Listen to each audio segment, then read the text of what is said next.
सुदामा जी जैसी कथा है ईश्वरदास की। तो ईश्वरदास जी उनकी पत्नी, 2-4 बालक थे। ईश्वरदास जी बड़ी दीनहीन अवस्था में रहते थे, ज्यादा संपत्ति उनके पास थी नहीं। एक दिन बच्चे बहुत जोर जोर से रोने लगे तो श्री ईश्वरदास जी ने अपनी पत्नी से कहा, भाई बालक क्यों रो रहे हैं, इनको शांत कराओ। तो पत्नी ने कहा, इसलिए रो रहे हैं, भूख लगी है, घर में अन्न नहीं है, दाल नहीं है, चावल नहीं है, कैसे पवाऊं इनको, इसलिए रो रहे हैं बच्चे। ईश्वरदास जी ने तुरंत अपने बालकों को गोद में लिटाया और कढ़ाई चढ़ा दी, उसमें जल डाल दिया और ऐसी कुछ सामग्री डाल करके बच्चों को बोले, देखो दाल पक रही है, खाने को मिलेगी, तब तक चलो हरि नाम सुनो। बालकों को हरि नाम हरि कथा सुनाते सुनाते सुनाते सुला दिया। ठाकुर जी से देखा नहीं गया। हम फिर लीला ऐसी कथा आती है, पत्नी ने ईश्वरदास जी से कहा कि आप नित्य की भक्ति संकल्प के साथ करना शुरू कर दो। ईश्वरदास जी बोले, क्या संकल्प करूं? बोले, ठाकुर जी से प्रार्थना किया करो और ठाकुर जी से संकल्प कर दिया करो, हे ठाकुर जी आप हमको अन्न दीजिए, धन दीजिए, संपत्ति दीजिए, इन सबका दशांश आपकी सेवा में लगाया करूंगा, बाकियों से अपने घर परिवार का पोषण करूंगा। ऐसा संकल्पित होकर के भजन किया करो। ईश्वरदास जी संकल्प नहीं कर रहे थे।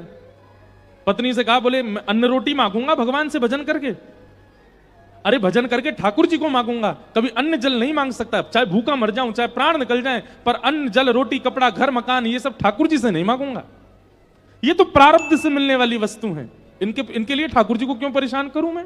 ईश्वरदास जी ने अपने पुत्रों को गोद में सुला दिया और ऐसी खाली कढ़ाई अग्नि के ऊपर रख दी। ठाकुर जी ने जब ये दृश्य देखा तो देख करके ठाकुर जी सह नहीं पाए, रोक नहीं पाए, प्रकट हो गए। वो शंख चक्र गदा पद्म धारण करके जैसे ही ठाकुर जी प्रकट हुए, ईश्वरदास जी ने प्रणाम किया। भगवान ने प्रसन्न होकर के कहा, वरदान मांगो ईश्वरदास, क्या चाहिए? ईश्वरदास जी बोले, बस एक ही वरदान दे दीजिए। क्या? कि मेरी पत्नी के चित्त में, मेरे बच्चों के चित्त में और मेरे चित्त में आपसे मांगने के लिए जो भी इच्छाएं प्रकट हुई हैं वो सब खत्म हो जाएं। हम कुछ मांगे ही ना आपसे, मेरी पत्नी भी ना मांगे, मेरे बच्चे भी ना मांगे, मैं भी ना मांगू, हम चारों पांचों शून्य हो जाएं चित्त से। हम आपको देख लिए हैं, इसके बाद हम कुछ ना मांगे। ठाकुर जी इतने प्रसन्न हो गए ईश्वरदास से, ईश्वरदास को उठा करके स्वयं चूल्हा पे बैठे और चूल्हे पे बैठ के अपने हाथ से स्वयं ठाकुर जी ने खिचड़ी बनाई और खिचड़ी बना करके पत्नी बच्चे ईश्वरदास को पवाई अपने हाथ से बना करके। और जैसे ही खिचड़ी पा करके तृप्त हुए, तृप्त होते ही ठाकुर जी ने कहा, अब आपकी लीला पूर्ण हुई, अब आपका इस धराधाम पर रहने का कोई औचित्य नहीं, चलो हमारे साथ। पत्नी, बच्चे, ईश्वरदास, और ईश्वरदास जी की एक पतली सी घोड़ी थी, मरी गिरी सी बेचारी, वो भी नहीं खा पी पाती थी, उसको भी ठाकुर जी ने मुक्ति प्रदान कर दी। सबको लेकर के ठाकुर जी वैकुंठ प्रस्थान कर गए।